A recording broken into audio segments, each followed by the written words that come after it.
Back in San Francisco, Daylight quickly added to his reputation.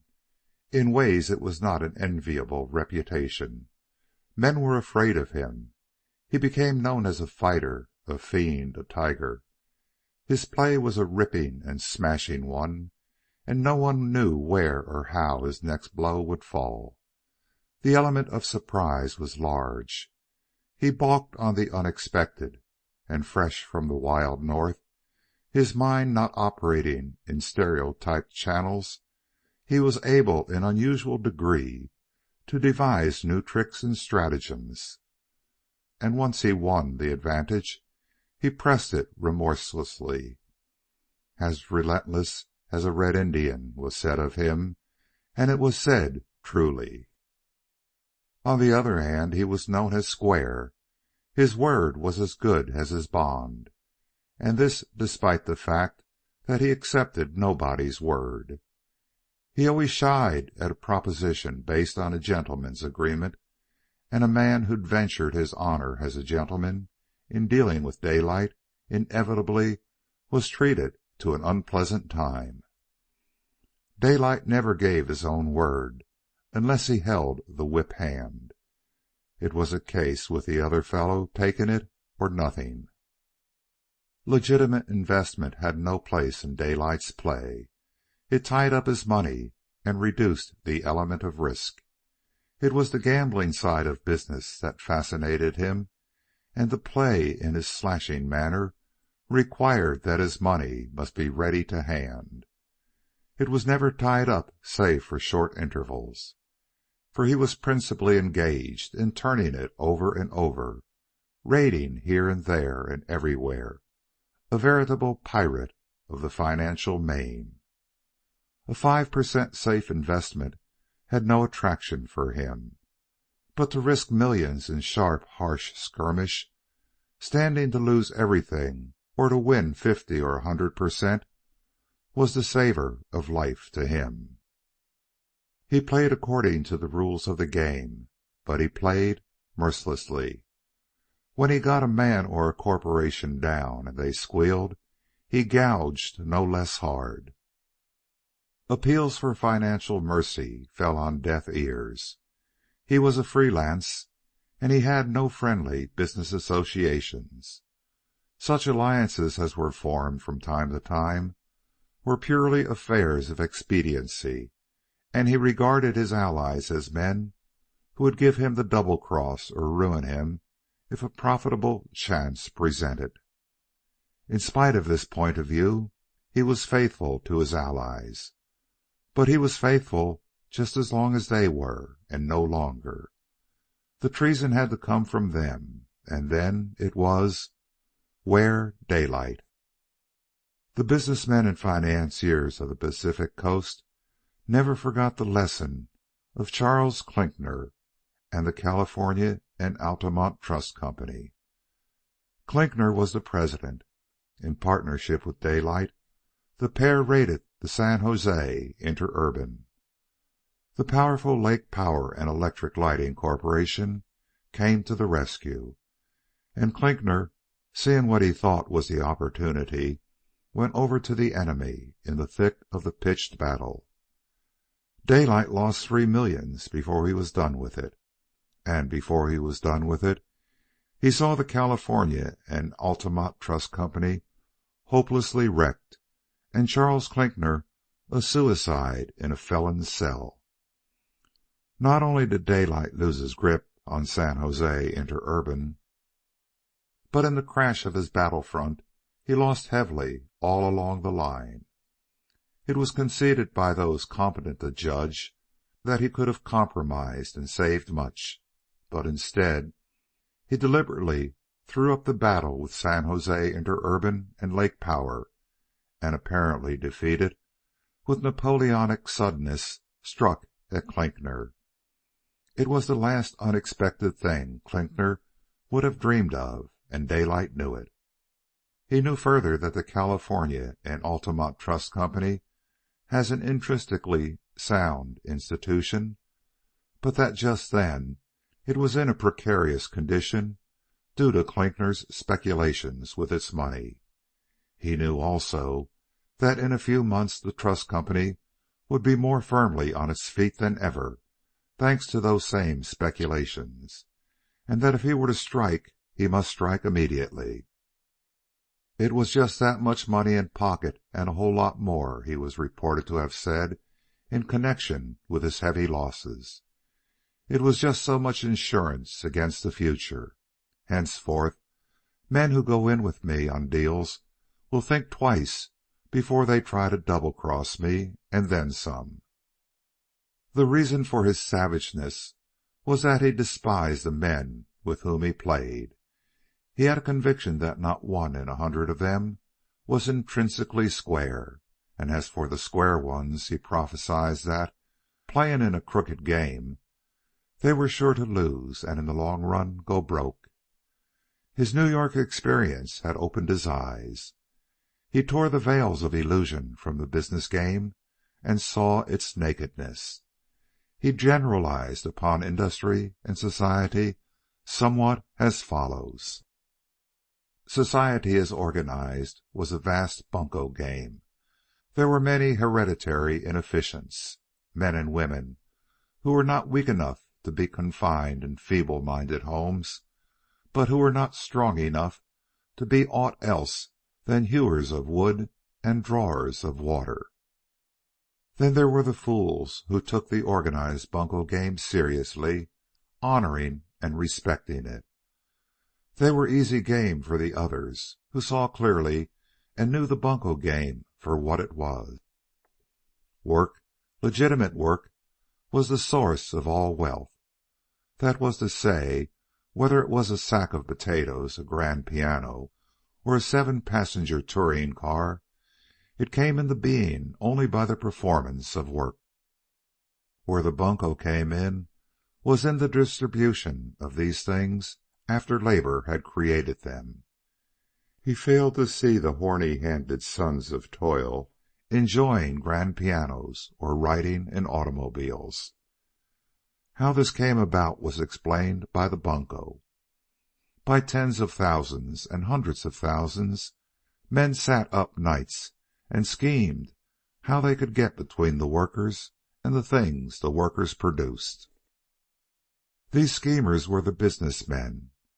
When they got between the worker and his product, they took a whack out of it for themselves. The size of the whack was determined by no rule of equity, but by their own strength and swinishness. It was always a case of all the traffic can bear. He saw all men in the business game doing this. One day, in a mellow mood, induced by a string of cocktails and a hearty lunch, he started a conversation with Jones, the elevator boy. Jones was a slender, mop-headed, man-grown, truculent flame of an individual who seemed to go out of his way to insult his passengers. It was this that attracted Daylight's interest, and he was not long in finding out what was the matter with Jones. He was a proletarian, according to his own aggressive classification, and he had wanted to write for a living. Failing to win with the magazines and compelled to find himself in food and shelter, he had gone to the little valley of Pacheco, not 100 miles from Los Angeles. Here, toiling in the daytime, he planned to write and study at night. But the railroad charged all the traffic would bear. Pacheco was a desert valley and produced only 3 things: cattle, firewood, and charcoal. For freight to Los Angeles on a carload of cattle, the railroad charged $8. This, Jones explained, was due to the fact that the cattle had legs and could be driven to Los Angeles at a cost equivalent to the charge per carload. But firewood had no legs, and the railroad charged just precisely $24 a carload. This was a fine adjustment, for by working hammer and tongs through a 12-hour day, after freight had been deducted from the selling price of the wood in Los Angeles, the wood chopper received $1.60. Jones had thought to get ahead of the game by turning his wood into charcoal. His estimates were satisfactory, but the railroad also made estimates. It issued a rate of $42 a car on charcoal. At the end of 3 months, Jones went over his figures and found that he was still making $1.60 a day. So I quit, Jones concluded. I went hobbling for a year, and I got back at the railroads. Leaving out the little things, I came across the Sierras in the summer and touched a match to the snow sheds. They only had a little $30,000 fire. I guess that squared up all balances due on Pacheco. Son, ain't you afraid to be turning loose such information? Daylight gravely demanded. Not on your life, quoth Jones. They can't prove it. You could say I said so, and I could say I didn't say so, and a hell of a lot that evidence would amount to with a jury. Daylight went into his office and meditated a while. That was it. All the traffic would bear. From top to bottom, that was the rule of the game. And what kept the game going was the fact that a sucker was born every minute. If a Jones were born every minute, the game wouldn't last very long. Lucky for the players that the workers weren't Joneses. But there were other and larger phases of the game. Little businessmen, shopkeepers, and such ilk took what whack they could out of the product of the worker. But after all, it was the large businessmen who formed the workers through the little businessmen. When all was said and done, the latter, like Jones and Pacheco Valley, had no more than wages out of their whack. In truth, they were hired men for the large businessmen. Still again, higher up were the big fellows. They used vast and complicated paraphernalia for the purpose, on a large scale, of getting between hundreds of thousands of workers and their products. These men were not so much mere robbers as gamblers, and not content with their direct winnings, being essentially gamblers, they raided one another. They called this feature of the game high finance. They were all engaged primarily in robbing the worker, but every little while they formed combinations and robbed one another of the accumulated loot. This explained the $50,000 raid on him by Holsworthy, and the $10 million raid on him by Dowsett, Letton, and Guggenhammer. And when he raided Panama Mail, he had done exactly the same thing. Well, he concluded, it was finer sport robbing the robbers than robbing the poor, stupid workers. Thus, all unread in philosophy, Daylight preempted for himself the position and vocation of a 20th century Superman. He found, with rare and mythical exceptions, that there was no noblesse oblige among the business and financial supermen. As a clever traveler had announced in an after-dinner speech at the Alta Pacific, there was honor among thieves, and this was what distinguished thieves from honest men. That was it. It hit the nail on the head. These modern supermen were a lot of sordid banditti who had the successful effrontery to preach a code of right and wrong to their victims which they themselves did not practice.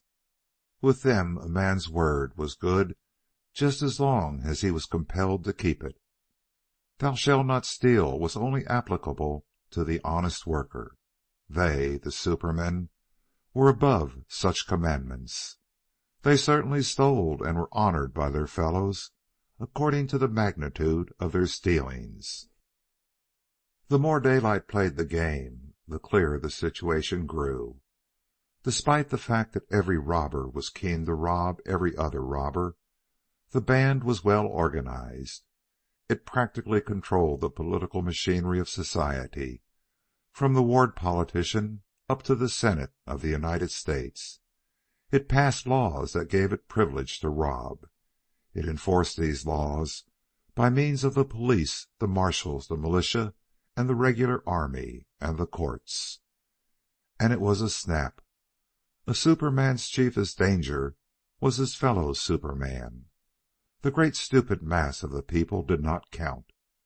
They were constituted of such inferior clay that the veriest chicanery fooled them.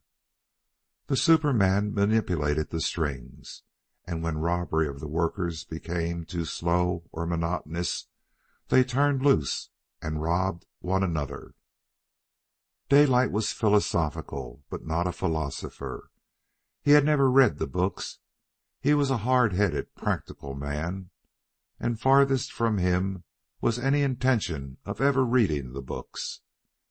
He had lived life in the simple, where books were not necessary for an understanding of life, and now life in the complex appeared just as simple. He saw through its frauds and fictions, and found it as elemental as on the Yukon. Men were made of the same stuff. They had the same passions and desires. Finance was poker on a larger scale. The men who played were the men who had stakes. The workers were the fellows toiling for grub stakes. He saw the game played out accordingly to the everlasting rules, and he played a hand himself. The gigantic futility of humanity organized and befuddled by the bandits did not shock him. It was the natural order. Practically all human endeavors were futile. He had seen so much of it. His partners had starved and died on the Stewart. Hundreds of old-timers had failed to locate on Bonanza and El Dorado, while Swedes and Chechakoes had come in on the moose pasture and blindly staked millions. It was life, and life was a savage proposition at best. Men in civilization robbed because they were so made. They robbed just as cats scratched, famine pinched, and frost bit. So it was that Daylight became a successful financier. He did not go in for swindling the workers. Not only did he not have the heart for it, but it did not strike him as a sporting proposition. The workers were so easy, so stupid. It was almost like slaughtering fat, hand-reared pheasants on the English preserves he had heard about. The sport to him was in waylaying the successful robbers and taking their spoils from them. There was fun and excitement in that, and sometimes they put up the very devil of a fight. Like Robin Hood of old, Daylight proceeded to rob the rich, and in small way to distribute to the needy. But he was charitable after his own fashion. The great mass of human misery meant nothing to him. That was part of the everlasting order. He had no patience with the organized charities and the professional charity-mongers. Nor, on the other hand, was what he gave a conscious dole. He owed no man, and restitution was unthinkable. What he gave was a largesse, a free, spontaneous gift, and it was for those about him. He never contributed to an earthquake fund in Japan, nor to an open-air fund in New York City. Instead, he financed Jones, the elevator boy, for a year that he might write a book. When he learned that the wife of his waiter at the St. Francis was suffering from tuberculosis, he sent her to Arizona, and later, when her case was declared hopeless, he sent the husband too, to be with her to the end. Likewise, he bought a string of horsehair bridles from a convict in a Western penitentiary, who spread the good news until it seemed to Daylight that half the convicts in that institution were making bridles for him. He bought them all, paying from $20 to $50 each for them. They were beautiful and honest things, and he decorated all the available wall space of his bedroom with them. The grim Yukon life had failed to make Daylight hard. It required civilization to produce this result. in the fierce, savage game he now played, his habitual geniality imperceptibly slipped away from him, as did his lazy Western drawl. His speech became sharp and nervous. So did his mental processes. In the swift rush of the game, he found less and less time to spend on being merely good-natured. The change marked his face itself. The lines grew sterner. Less often appeared the playful curl of his lips, the smile in the wrinkling corners of his eyes. The eyes themselves, black and flashing like an Indian's, betrayed glints of cruelty and brutal consciousness of power. His tremendous vitality remained and radiated from all his being. But it was vitality under the new aspect of the man-trampling, man-conqueror. His battles with elemental nature had been, in a way, impersonal. His present battles were wholly with the male of his species, and the hardships of the trail, the river, and the frost marred him far less than the bitter keenness of the struggle with his fellows. He still had recrudescence of geniality, but they were largely periodical and forced, and they were usually due to cocktails he took prior to meal time. In the North he had drunk deeply and at irregular intervals, but now his drinking became systematic and disciplined. It was an unconscious development, but it was based upon physical and mental condition. The cocktail served as an inhibition. Without reasoning or thinking about it, the strain of the office, which was essentially due to the daring and audacity of his ventures, required check or cessation, and he found, through the weeks and months, that the cocktails supplied this very thing. They constituted a stone wall. He never drank during the morning nor in office hours, but the instant he left the office, he proceeded to rear this wall of alcohol inhibition athwart his consciousness. The office became immediately a closed affair. It ceased to exist. In the afternoon, after lunch, it lived again for 1 or 2 hours, when, leaving it, he rebuilt the wall of inhibition. Of course there were exceptions to this, and such was the rigor of his discipline that if he had a dinner or a conference before him in which, in a business way, he encountered enemies or allies and planned to prosecute campaigns, he abstained from drinking. But the instant the business was settled, his everlasting call went out for a martini, and for a double martini at that, served in a long glass, so as not to excite comment. End of Part 2, Chapter 5.